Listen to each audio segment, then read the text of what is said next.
आखिर क्या वजह थी कि चंगेज खान इतना ताकतवर होने के बाद भी भारत पर हमला नहीं कर पाया? चलिए जानते हैं चंगेज खान की पूरी कहानी। तो चलिए सीधे मुद्दे पर आते हैं। मंगोलिया के उन विशाल बंजर रेगिस्तानों से एक ऐसा नाम निकला जिसने न सिर्फ इतिहास बदला बल्कि पूरी दुनिया में खौफ का मतलब ही बदल कर रख दिया। Genghis Khan. हम सब ने इनका नाम सुना है, राइट? शायद ही कोई ऐसा शासक रहा हो जो इतना क्रूर और निर्दयी हो। आज हम चंगेज खान के आतंक की उस कहानी और उसकी मौत के बाद रचे गए उस खौफनाक षड्यंत्र को डिकोड करेंगे, जो आज तक, जी हां, आज तक एक अनसुलझा रहस्य है। अब इतिहास के सबसे बड़े और डरावने रहस्यों में से एक सवाल ये उठता है कि आज तक इतने सालों बाद भी चंगेज खां की कब्र क्यों नहीं मिली? मतलब क्या ये कोई इत्तेफाक है? बिल्कुल नहीं। इस एक अकेले राज को हमेशा के लिए दफन करने के लिए हजारों लोगों की जान ले ली गई थी, एकदम सुनियोजित तरीके से। हम उस खौफनाक कवरअप के बारे में भी बात करेंगे, लेकिन उससे पहले यह समझना जरूरी है कि आखिर इसके राज में खौफ का वो स्तर था क्या।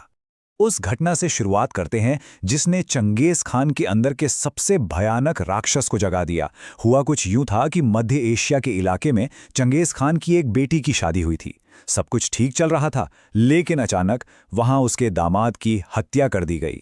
बस ये वो चिंगारी थी जिसने एक ऐसे विनाशकारी हमले को जन्म दिया जिसकी किसी ने सपने में भी कल्पना नहीं की होगी। चंगेज खान अपनी पूरी विशाल सेना लेकर उस इलाके की तरफ निकल पड़ा और अब उसका मकसद सिर्फ एक था, विनाश, पूरी तरह से तबाही। उसका अपनी सेना को दिया गया आदेश एकदम साफ और सीधा था, कोई भी जिंदा नहीं बचना चाहिए। जब उसकी सेना ने मध्य एशिया में कदम रखा तो तबाही का एक ऐसा भयानक मंजर शुरू हुआ जिसने इंसानियत की सारी हदें पार कर दी। सच कहूं तो ये कोई आम युद्ध था ही नहीं, ये एक तरफा संहार था। ये आदेश इतना खौफनाक था कि इसने आने वाले उस पूरे नरसंहार की एक बहुत ही काली और डरावनी नींव रख दी थी। और अगर हम ऐतिहासिक स्रोतों पर नजर डालें तो क्रूरता किस हद तक गई थी, ये सुनकर लिटरली रोंगटे खड़े हो जाते हैं। जब उसकी सेना ने कत्लेआम शुरू किया तो किसी को, मतलब किसी को भी नहीं बख्शा गया। गलियों में घूमने वाले कुत्तों और जानवरों तक को मार डाला गया। लेकिन सबसे डरावना और दिल दहला देने वाला सच तो ये है कि गर्भवती महिलाओं के साथ भी भयानक दरिंदगी की गई। उन्हें तो मारा ही गया, उनके अजन्मे बच्चों तक को नहीं छोड़ा गया। उसकी ये विनाश लीला पूरी तरह से अंधी और बेतरतीब थी। अब जो बात इस पूरी कहानी को और भी ज्यादा खौफनाक बनाती है वो है चंगेज खान का इनाम देने का तरीका।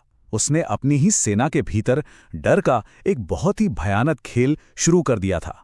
होता ये था कि सैनिक कटे हुए सिरों को भालों पर टांग कर लाते थे और उन्हें सिरों की बाकायदा मीनारें बनाने को कहा जाता था। जब सैनिक अपनी रिपोर्ट देने आते तो जिस सैनिक के भाले पर सिर सबसे ऊंचा होता उसे इनाम मिलता था, लेकिन जिसका भाला सबसे नीचे रह जाता उसी सैनिक का सिर काटकर उस मीनार में डाल दिया जाता था। सोचिए, उसने अपनी ही सेना के अंदर खौफ को किस तरह एक अचूक हथियार बना लिया था। इस सब का मनोवैज्ञानिक असर इतना ज्यादा गहरा था कि लोग आसमान की तरफ देखकर भगवान से प्रार्थना करना ही भूल गए थे। यकीन मानिए, जब बारिश नहीं होती थी या सूखा पड़ता था तो गांव वाले मिलकर ईश्वर से नहीं बल्कि सीधे चंगेज खान से दुआ मांगते थे। इस बात से ही अंदाजा लगाया जा सकता है कि उसने लोगों के दिलो दिमाग पर आतंक का कैसा अभूतपूर्व साम्राज्य बना लिया था। वो उनके लिए जीवन और मृत्यु का असली भगवान बन चुका था। अब हम इस कहानी के सबसे बड़े टर्निंग पॉइंट पर आते हैं। जो इंसान जिंदगी भर आतंक का दूसरा नाम रहा, मरने के बाद उसकी सबसे बड़ी और आखिरी इच्छा क्या थी? चंगेज खान चाहता था कि जब वो मरे तो उसे जहां भी दफनाया जाए उस जगह का पता पूरी दुनिया में किसी एक परिंदे को भी न चले। वो चाहता था कि उसकी कब्र इतिहास के पन्नों से हमेशा हमेशा के लिए मिट जाए। और इस आखिरी ख्वाहिश को पूरा करने के लिए जो किया गया ना, वो उसके पूरे जीवन की तरह ही रक्त रंजित और खौफनाक था।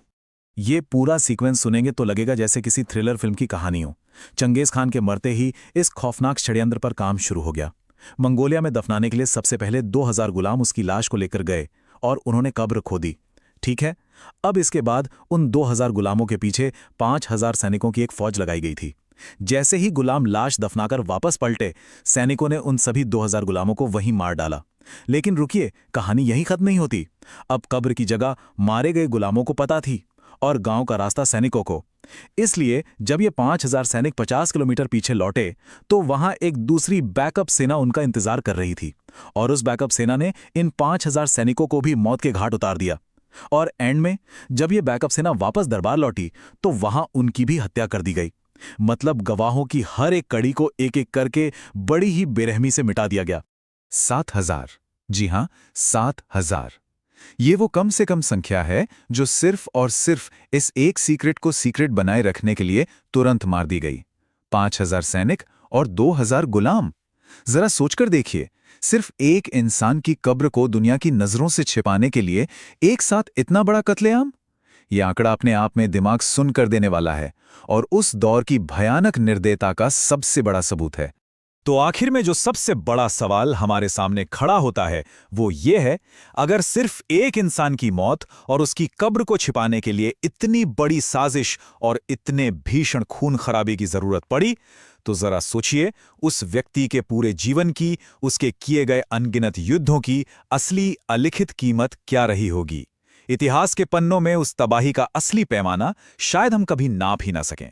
ये एक ऐसा सवाल है जो चंगेज खान के इस खौफनाक इतिहास को देखते हुए हमें सच में बहुत गहराई से सोचने पर मजबूर कर देता है।